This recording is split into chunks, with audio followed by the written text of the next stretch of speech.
Hello there. The European Convention on Human Rights has failed. We must leave it.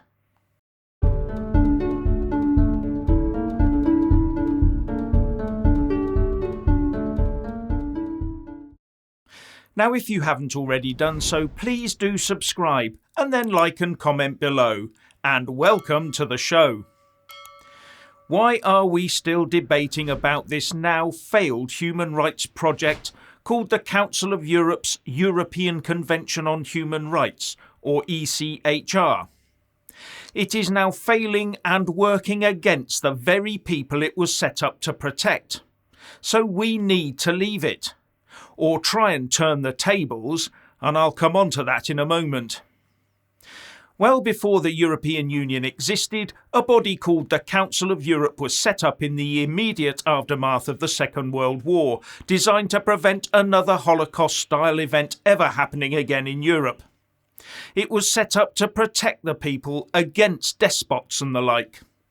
But it did this by forming the European Convention on Human Rights, or ECHR. And as it is not part of the EU, Brexit did not affect our membership of the ECHR. And at the beginning of this year, the Council of Europe had 47 countries signed up to the ECHR. But like a weak teacher in front of a class of pupils, the ECHR is only ever used against the keen ones at the front, clipping them around the ear for any inability to reel off reams of Horace Latin at a stroke, while ignoring the bullies and the ne'er-do-wells creating havoc at the back. As an example, take the case of the Russia-Ukraine conflict. Some people believe that Putin is the reprehensible aggressor here, while others think that a NATO-backed Zelensky is the real evil culprit. Now, whoever the bad man is, tens of thousands of people have died, many more have been maimed, and untold thousands have suffered at the hands of torturers, all inside a country that is a signatory to the ECHR, Ukraine. And almost the first thing that happens is that Russia is both ejected and resigns from the Council of Europe on effectively the same date, leaving the Council of Europe with 46 states signed up to the ECHR. And as only signatories to the ECHR can be held to account for their human rights abuses, then Russia can neither now bring a case nor have a case made against it through the courts in Strasbourg. Not only that, Russia's puppet regime in Belarus has had their application to join the Council of Europe suspended for its questionable human rights record, and its support of Putin's Russia won't have helped. So at the first real strains, the ECHR has failed in its main purpose of preventing human rights abuses happening in Europe on a massive scale. And as it only accepts those with the better human rights records, then it can never be used as a vehicle to stop the worst of crimes, only to punish the very minor transgressions of the most advanced nations, like battering the UK into keeping unwanted foreign criminals within its borders. Now let's take a look at the case of Albania. Here we have a NATO country that is also a full signatory to the Council of Europe's ECHR and is also working towards full EU membership. But 2% of its male population has decamped into the UK, with many claiming asylum from their home country or claiming protection from slavery, when Albania is also a signatory to the Slavery Convention. All aided and abetted by idiot do-gooders who, in their Marxist quest to destroy the likes of the UK, facilitate the evil work of the multi-million, if not multi-billion, trafficking industry. Now, if those do-gooders really had the welfare of those Albanians at heart, they would be giving them information, money and assistance on how to use the ECHR to protect themselves and their families inside their own country, not helping to endanger their lives and then traffic them into the UK and then advise these people how to use the ECHR against the UK, the ones they have supposedly turned to for help. In fact, why are UK government lawyers and all those bleeding heart types like the Good Law Project not helping these Albanians bring a case to the European Courts of Human Rights in Strasbourg against the oppressors in their own country of Albania? So if the government is not serious about leaving the ECHR and Albanians are claiming asylum, then let's sort it out by replicating what the do-gooders do against us, by using the ECHR ourselves. Now, when going to the likes of the European Court of Human Rights, you usually have to exhaust your claim through your own domestic legal system first. Have any of these people even started down that route in Albania? And for those who say they can't afford it, then that's yet more proof the ECHR is not fit for purpose. And if the claims fail, we can send them home. And if they refuse to make a claim, then we can send them back, where they will not face state retribution, because Albania is a signatory to the ECHR and could be suspended for breaching human rights. And the Albanian government will not want to be found in serial breach of human rights abuses, because that would endanger their EU accession dreams. But on the basis of losing so many of their young men in this manner, and so many asylum applications being accepted in the UK, maybe they should be suspended from the ECHR. Not that that would ever happen, of course. And it must be realised that every Home Office acceptance of an asylum claim from an Albanian citizen is actually a de facto accusation against the Albanian government from the UK government.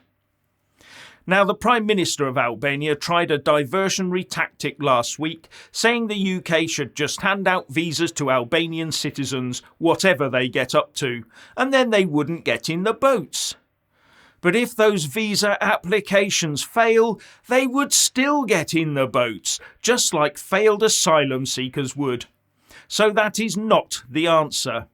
No, if a country is in the ECHR, then asylum in another ECHR country must not be seen to be a viable route, ever, full stop, because it blocks true asylum seekers. On top of all of that, the population of Albania has been steadily declining since 1997. So which country needs these young men most, Albania or the UK? Remember, it's not just them to be concerned about, it's also the people of their own country. And while Albania has empty schools, some children in Kent have had their places taken by visiting children. And unless this government does something pretty soon, then we'll have to plan ahead for double or even triple the number next year. And plan for a crippling Labour government. Moving on. When you have people like Gavin Williamson in your government, then you can expect to see your reputation trashed. And that is what will happen to Rishi Sunak unless he rids himself of that political anvil that he just made his Cabinet Office Minister. Williamson's tirade of text against Wendy Morton, the former Chief Whip, just helps people to eagerly reattach the slogan of the Nasty Party around the Tory necks, especially when looking at the history in government of the now Minister without portfolio. Williamson's self-entitlement and inner bile shone through like a laser, and I cannot believe that he really still has the PM's confidence.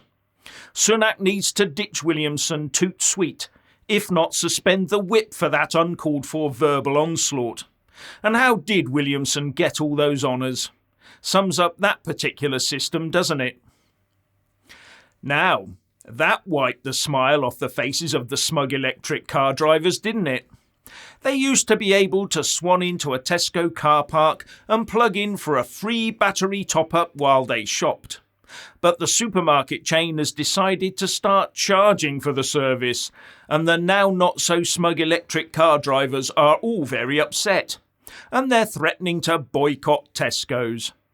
You wait until the vehicle excise tax demands start dropping through their letterboxes, as well as when the planned road charging by the mile is introduced for them. So, one bank is going to get really stung over those pandemic loans, I see. NatWest rushed out some coronavirus business interruption loans, or C-bills, when they first came on offer. But in all the confusion, an error was made in the paperwork of a number of those accounts that makes the debts unenforceable in the courts. But the banker said it will still chase the debtors for the money using other methods to enforce payment. And that used to mean visits from menacing thugs with koshes. But in these enlightened times, it usually involves sending loads of threatening letters with lots of red writing on them while interfering with people's and companies' credit ratings. And that's the bit that will hurt.